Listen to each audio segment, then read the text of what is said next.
आपको SBI study classes में स्वागत है। मैं सुनील विश्वकर्मा आज फिर से करंट अफेयर का वीडियो लेकर आपके सामने आया हूं, जो अक्टूबर मंथ का पार्ट 5 वीडियो है। दोस्तों, इस वीडियो को प्रश्न बताने से पहले आपसे रिक्वेस्ट करते हैं कि मेरे चैनल को सब्सक्राइब करें, वीडियो लाइक करें, कमेंट करें, शेयर करें और साथ में बेल आइकन जरूर दबाएं, जो कि टाइम टाइम आपको नोटिफिकेशन मिलता रहे। दोस्तों, चलते हैं प्रश्नों की तरफ। पहला प्रश्न क्या बोल रहे हैं? पहला प्रश्न है, सेंटीमिलियन के उदय पर विश्व शोध में भारत का कौन सा स्थान है? तो दोस्तों, वह स्थान है तीसरा स्थान है। ठीक है दोस्तों, तीसरा स्थान है। चलिए इसका डिटेल देखते हैं। सेंटीमिलियन क्या है? एक व्यक्ति है। सेंटीमिलियनर कौन है? एक व्यक्ति है जिनकी संपत्ति जो है 830 करोड़ है। कितना है? 830 करोड़ है, जो अमेरिकी डॉलर कितना होगा? 100 मिलियन अमेरिकी डॉलर होगा। ठीक है दोस्तों, जो रुपया से अधिक है। अमेरिका और चीन पहले 2 स्थान पर है। इसके पहले जो है अमेरिका और चीन जो है पहले 2 स्थान पर है। अमेरिका पहला है, उसके बाद चीन है। ठीक है दोस्तों, चलते हैं अगले प्रश्न की तरफ चलते हैं। हर साल विश्व विकास सूचना दिवस कब मनाया जाता है? तो हर साल जो है विश्व विकास सूचना दिवस जो है 24 अक्टूबर को मनाया जाता है। ठीक है दोस्तों, चलते हैं इसका डिटेल में क्या है। दोस्तों, 24 अक्टूबर क्या है? दुनिया भर में जो है विश्व विकास सूचना दिवस के रूप में मनाया जाता है, लेकिन इसकी जो स्थापना किया गया था 1972 ईस्वी में इसकी स्थापना किया गया था। ठीक है दोस्तों, अगला प्रश्न की तरफ चलते हैं। भारत के अगले माइग्रेशन मॉनिटरिंग सिस्टम का उद्घाटन किस शहर में किया गया? तो किस शहर में किया गया दोस्तों? तो वह है मुंबई शहर में। मुंबई शहर में जो है भारत के पहले माइग्रेशन मॉनिटरिंग सिस्टम का उद्घाटन किया गया है। अगला प्रश्न दोस्तों, नई पीढ़ी की मध्यम दूरी की बैलिस्टिक मिसाइल का नाम क्या है, जिसका हाल ही में परीक्षण किया गया है? तो वह बैलिस्टिक मिसाइल का नाम क्या है? अग्नि प्राइम। अग्नि प्राइम जो है नई पीढ़ी की मध्यम दूरी की बैलिस्टिक मिसाइल का परीक्षण किया गया है। चलिए इसका डिटेल देखते हैं। दोस्तों, अग्नि प्राइम जो बैलिस्टिक मिसाइल है, जिसको अग्नि प्री भी बोला जाता है, जो उड़ीसा तट पे परीक्षण किया गया। कहाँ गया? उड़ीसा तट पे परीक्षण किया गया है। और इसकी जो रेंज क्षमता जो है 1000 से 2000 किलोमीटर के बीच इसकी रेंज क्षमता है। ठीक है दोस्तों, अगला प्रश्न है, किस संस्थान ने राष्ट्रीय वैश्विक संपदा पुरस्कार 2021 और 2022 जीता है? तो किस संस्थान ने जीता है दोस्तों? तो वह IIT मद्रास के द्वारा जो है राष्ट्रीय बौद्धिक संपदा पुरस्कार 2021 और 2022 जीता गया है। ठीक है, अगला प्रश्न दोस्तों, प्रधानमंत्री सड़क योजना 3 किस राज्य में शुरू की गई है? तो किस राज्य में शुरू की गई दोस्तों? वह हिमाचल प्रदेश में शुरू की गई है। दोस्तों, इसका डिटेल है कि प्रधानमंत्री ने लगभग जो है 3125 किलोमीटर, कितना? 3125 किलोमीटर सड़कें का उद्घाटन किए हैं। कहाँ पे? वो हिमाचल प्रदेश में। ठीक है दोस्तों, अगला प्रश्न है, 2023 फीफा महिला विश्व कप के लिए अनावरण किए गए शुभंकर का नाम क्या है? तो नाम क्या है दोस्तों? वह है तनुजी। तनुजी नाम है शुभंकर का, जो 2023 फीफा महिला विश्व कप का अनावरण किए गए हैं। ठीक है दोस्तों, अब इसका डिटेल देखते हैं कि पेंगुइन तनुजी को ऑस्ट्रेलिया और न्यूजीलैंड में अगले साल होने वाले फीफा महिला विश्व कप के आधिकारिक शुभंकर के रूप में अनावरण किया गया है। ठीक है दोस्तों, कहाँ पे? ऑस्ट्रेलिया और न्यूजीलैंड में। अगला प्रश्न दोस्तों, लिज ट्रस ने हाल ही में किस देश की प्रधानमंत्री के रूप में इस्तीफा दे दिया है? तो लिज ट्रस जो थे वे यूनाइटेड किंगडम के प्रधानमंत्री थे, जो प्रधानमंत्री के रूप में थे, उन्होंने क्या किया? इस्तीफा दे दिए हैं। ठीक है दोस्तों, अब यहाँ के प्रधानमंत्री कौन आ गए? तो यहाँ के प्रधानमंत्री बन गए ऋषि सुनक। ऋषि सुनक जो है नए प्रधानमंत्री बन गए यूनाइटेड किंगडम के। इन्होंने जब लिज ट्रस ने जब इस्तीफा दिया था, उन्होंने तो घोषणा किया था कि जब तक जो है कोई उत्तराधिकारी चुना नहीं जाए तब तक वह प्रधानमंत्री रहेंगे और पार्टी नेता के रूप में बनी रहेंगे। पार्टी नेता के रूप में बनी रहेंगे। ठीक है दोस्तों, लेकिन अब यूनाइटेड किंगडम के प्रधानमंत्री बन गए हैं ऋषि सुनक। अगला प्रश्न दोस्तों, हाल ही में किस राज्य या केंद्र शासित प्रदेश में एशिया के सबसे बड़े कंप्रेस बायोगैस संयंत्र का उद्घाटन किया गया है? तो किस राज्य में किया गया है दोस्तों? वह है पंजाब में। पंजाब में जो है एशिया के सबसे बड़े कंप्रेस बायोगैस का संयंत्र का उद्घाटन किया गया है। दोस्तों इसका डिटेल देखते हैं। इसका डिटेल है कि केंद्रीय पेट्रोलियम और प्राकृतिक गैस मंत्री हरदीप सिंह पुरी ने पंजाब के संगरूर के लेहरागागा में एशिया के सबसे बड़े कंप्रेस बायोगैस संयंत्र का उद्घाटन किया है। ठीक है दोस्तों, यह जो है लगभग जो है 20 एकड़ में फैला हुआ है। कितने में?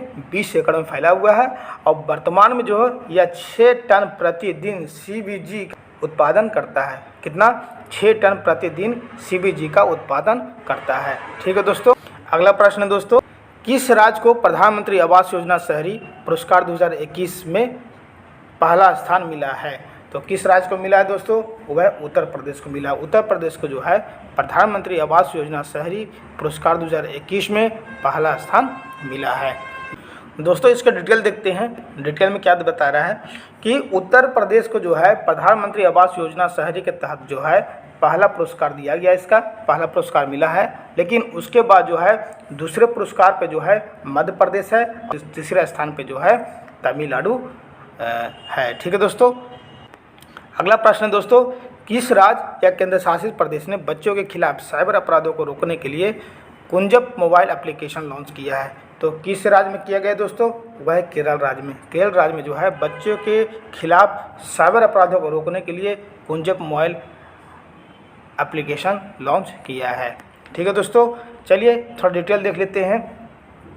केरल के मुख्यमंत्री पिनाराई विजयन ने राज्य में बच्चों के खिलाफ साइबर अपराधों को रोकने के लिए कुंजप मोबाइल ऐप एप्लीकेशन का लॉन्च किया है। ठीक है दोस्तों, कुंजप एप्लीकेशन के माध्यम से बाल शोषण की सूचना दी जा सकती है। ठीक है दोस्तों, अगला प्रश्न है, संयुक्त राष्ट्र हर साल किस महीने में निरशस्त्रीकरण सप्ताह मनाता है? तो हर साल जो है किस महीने मनाता है दोस्तों? वह अक्टूबर मंथ में मनाता है हर एक साल। ठीक है दोस्तों, चलिए इसका डिटेल देखते हैं। संयुक्त राष्ट्र जो है हर साल जो है 24 अक्टूबर से 30 अक्टूबर तक 24 अक्टूबर से 30 अक्टूबर तक निरशस्त्रीकरण सप्ताह के रूप में चिन्हित करता है।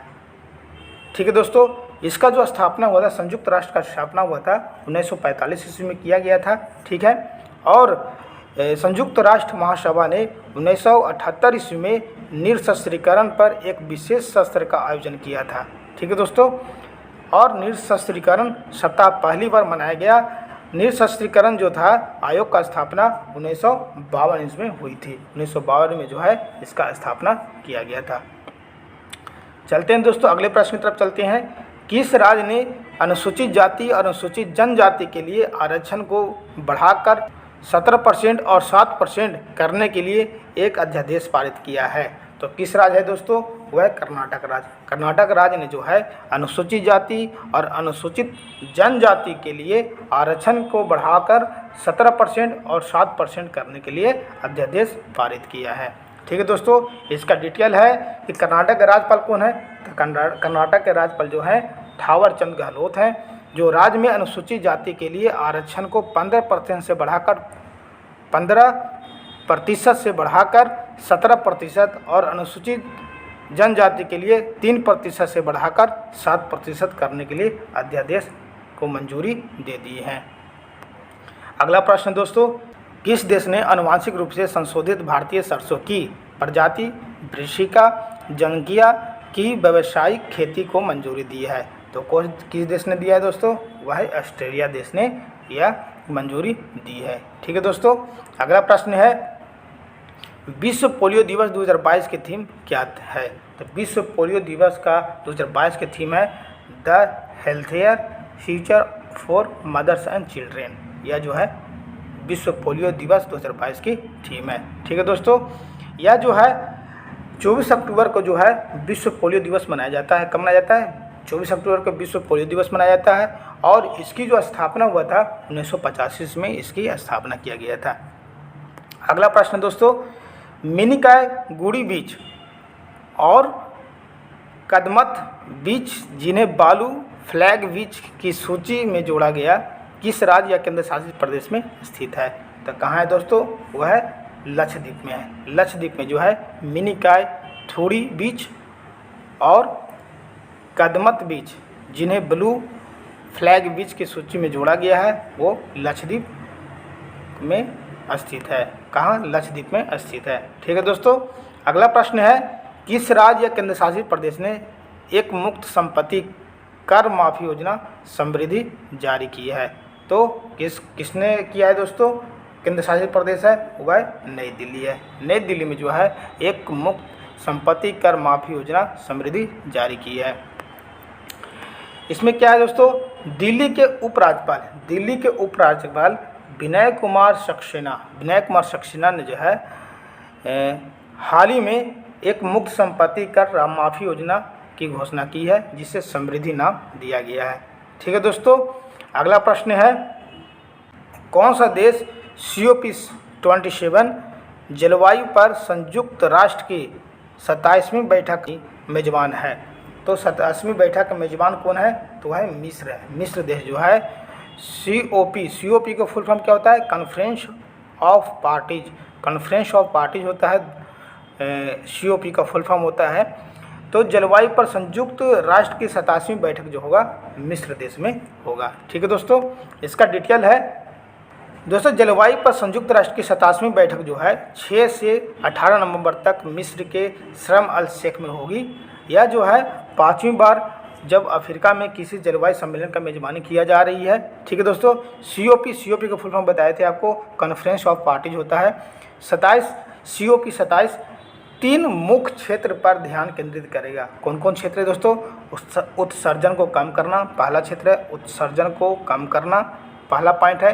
देशों को जलवायु परिवर्तन से निपटाने और तकनीकी सहायता प्राप्त करना। ठीक है दोस्तों, और क्या है?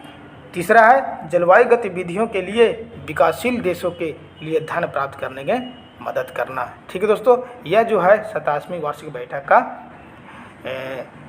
3 मुख्य क्षेत्रों पर ध्यान केंद्रित किया गया है। ठीक है दोस्तों, चलते हैं अगला प्रश्न दोस्तों। जेनेटिक इंजीनियरिंग अप्रेजल कमेटी ने व्यावसायिक खेती के लिए किस उत्पाद के आनुवांशिक रूप से संशोधित संस्करण को मंजूरी दी है? तो कौन सा है दोस्तों उत्पाद? वह सरसों है। कौन सा है? सरसों है। सरसों पे जो है सरसों है। ठीक है दोस्तों, सरसों पे जो है जेनेटिक इंजीनियरिंग अप्रेजल कमेटी ने जो है व्यावसायिक खेती के लिए सरसों के आनुवांशिक रूप से संशोधित संस्करण को मंजूरी दी है। ठीक है दोस्तों, अगला प्रश्न है, किस संस्था ने 2022 NDC सिंथेसिस रिपोर्ट जारी की है? तो किसने किया है दोस्तों?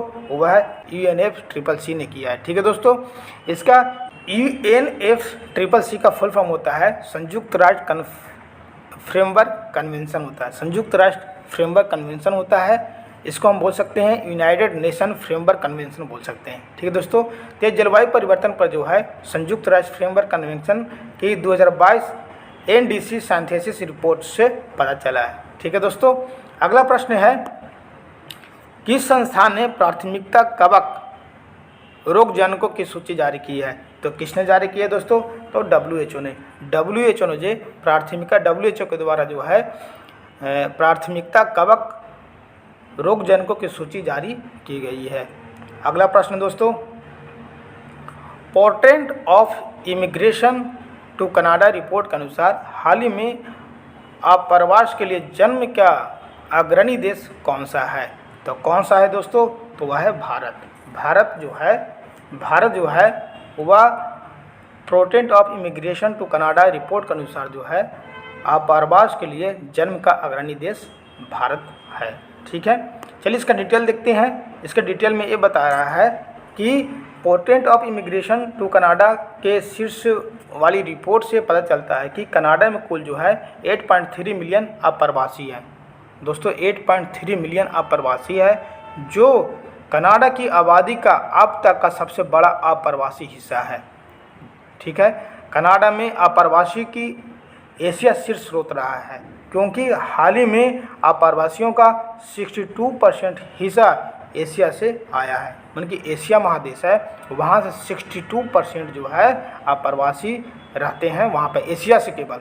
उसके बाद भारत से जो आए हैं 18.6% जो है भारत से केवल कनाडा देश में रहते हैं। ठीक है दोस्तों, यह रिपोर्ट जारी किया गया है portrait of immigration to Canada के द्वारा। ठीक है दोस्तों, अगला प्रश्न है, किस देश ने के खिलाफ पहला इनहेलेबल वैक्सीन लॉन्च किया है? तो किस देश के द्वारा किया गया दोस्तों? वह चीन देश के द्वारा जो है कोविड के खिलाफ जो है पहला इनहेलेबल वैक्सीन लॉन्च किया गया है। अगला प्रश्न दोस्तों, भारत ने हाल ही में किस क्षेत्रीय गुट के साथ संबंधों को 30वीं वर्षगांठ मनाई है? तो किसके साथ मनाया दोस्तों? भारत ने वह आसियान एक क्षेत्रीय गुट है जिसके साथ संबंधों की 30वीं वर्षगांठ मनाई है। ठीक है दोस्तों, चलते इसका डिटेल देखते हैं कि कृषि और वानिकी पर 7वीं आसियान भारत मंत्री स्तरीय बैठक केंद्रीय कृषि मंत्री नरेंद्र सिंह तोमर के सह-अध्यक्षता में आयोजित की गई है। भारत के जो है केंद्रीय कृषि मंत्री कौन है? नरेंद्र सिंह तोमर के द्वारा जो है सह-अध्यक्षता में आयोजित की गई है। बैठक में आसियान भारत संबंधों की 30वीं वर्षगांठ का भी स्वागत किया गया है। ठीक है दोस्तों, चलते हैं अगले प्रश्न की तरफ चलते हैं। अंतर्राष्ट्रीय नागरिक उड्डयन संगठन की वायु परिवहन समिति के अध्यक्ष के रूप में किसे नियुक्त किया गया है? तो किसे नियुक्त किया गया है दोस्तों? वह है डॉक्टर शेफाली जुनेजा। डॉक्टर शेफाली जुनेजा को जो है अंतर्राष्ट्रीय नागरिक उड्डयन संगठन की वायु परिवहन समिति के अध्यक्ष के रूप में नियुक्त किया गया है। इसका डिटेल है दोस्तों कि डॉक्टर शेफाली जुनेजा ने अंतर्राष्ट्रीय नागरिक उड्डयन संगठन वायु परिवहन समिति का अध्यक्ष नामित किया गया है। भारत 28 साल बाद समिति की अध्यक्षता करेगा। भारत जो है 28 साल बाद जो है समिति की अध्यक्षता करेगा और भारत ने अब तक केवल 2 बार एटीसी का फुल फॉर्म होता है वायु परिवहन समिति, ठीक है दोस्तों, की अध्यक्षता की है। केवल 2 बार, केवल भारत जो है केवल 2 बार एटीसी की अध्यक्षता किया है। एटीसी संयुक्त राष्ट्र की एक विशेष एजेंसी है। किसकी? संयुक्त राष्ट्र की एक विशेष एजेंसी है। ठीक है दोस्तों, अगला प्रश्न है, प्रति व्यक्ति ग्रीन हाउस गैस उत्सर्जन में सर्वाधिक योगदान देने वाला देश कौन सा है? तो कौन सा है दोस्तों? वह है अमेरिका है। अमेरिका जो है प्रति व्यक्ति ग्रीन हाउस गैस उत्सर्जन में सर्वाधिक योगदान देने वाला अमेरिका देश है। ठीक है, इसका डिटेल देखते हैं। संयुक्त राष्ट्र पर्यावरण कार्यक्रम द्वारा एमिशन गैप रिपोर्ट 2022 तक क्लोजिंग विंडो जारी की गई है। भारत के प्रति व्यक्ति ग्रीन हाउस गैस का उत्सर्जन जो है 2.4 टन कार्बन डाइऑक्साइड समतुल था। ठीक है, जो 2020 में जो है 6.2 टन कार्बन डाइऑक्साइड के विश्व औसत से बहुत कम है। ठीक है दोस्तों, अगला प्रश्न है, किस संस्था ने कमोडिटी मार्केट आउटलुक रिपोर्ट 4 अक्टूबर 2022 जारी की है? तो किस संस्था ने की है दोस्तों? वह विश्व बैंक के द्वारा जो है कमोडिटी मार्केट आउटलुक रिपोर्ट 4 अक्टूबर 2022 जारी की गई है। अगला प्रश्न दोस्तों, गरुड़ 7 भारत की वायुसेना और किस देश द्वारा आयोजित एक द्विपक्षीय अभ्यास है? तो किस देश के द्वारा है दोस्तों? यह फ्रांस और भारत के वायुसेना के द्वारा जो है द्विपक्षीय अभ्यास है गरुड़ 7। ठीक है दोस्तों, इसका डिटेल देख लेते हैं। डिटेल है, भारतीय वायुसेना और फ्रांसीसी वायु और अंतरिक्ष बल वायुसेना स्टेशन जोधपुर में गरुड़ 7 नामक एक द्विपक्षीय अभ्यास में भाग ले रहा है। इस अभ्यास में IAF Su-30 MKI, Rafale MCA Tejas और जगुआर लड़ाकू विमानों के साथ साथ लाइट कॉम्बैट हेलीकॉप्टर LCH इसका बोलते हैं, लाइट कॉम्बैट हेलीकॉप्टर और Mi-17 हेलीकॉप्टर के साथ भाग ले रहा है। इस द्विपक्षीय अभ्यास का 7वां संस्करण है। क्या संस्करण है? 7वां संस्करण है। ठीक है दोस्तों, अगला प्रश्न है, इंडिया स्पेस कांग्रेस ISC 2022 का मेजबान कौन सा शहर है? तो कौन सा शहर है दोस्तों? वह नई दिल्ली है। ठीक है दोस्तों, चलिए इसका डिटेल देखते हैं। ISC 2022 की थीम क्या थी? इसका थीम था leveraging space to power next generation communication and business. Next generation communication and business है। ठीक है दोस्तों, इस कार्यक्रम में जो है 30 देशों के प्रवक्ताओं ने भाग लिया, जिसे भारतीय अंतरिक्ष अनुसंधान संगठन, इसरो, रक्षा मंत्रालय, NITI Aayog, new space India limited, दूरसंचार विभाग का समर्थन प्राप्त है। ठीक है दोस्तों, अगला प्रश्न है, किस देश ने यूरोपीय संघ के साथ high level dialogue on migration and mobility की सह-अध्यक्षता की है? किस देश ने किया है दोस्तों? तो भारत ने जो है यूरोपीय संघ के साथ high level dialogue on migration and mobility की सह-अध्यक्षता की है। दोस्तों इस वीडियो में टोटल 30 प्रश्न थे। दोस्तों आज का प्रश्न यहीं पर समाप्त करते हैं। मेरे चैनल को सब्सक्राइब करें, वीडियो लाइक करें, कमेंट करें, शेयर करें और साथ में बेल आइकन जरूर दबाएं, जो कि टाइम आपको नोटिफिकेशन मिलते रहे। Thanks for watching my video. जय हिंद दोस्तों।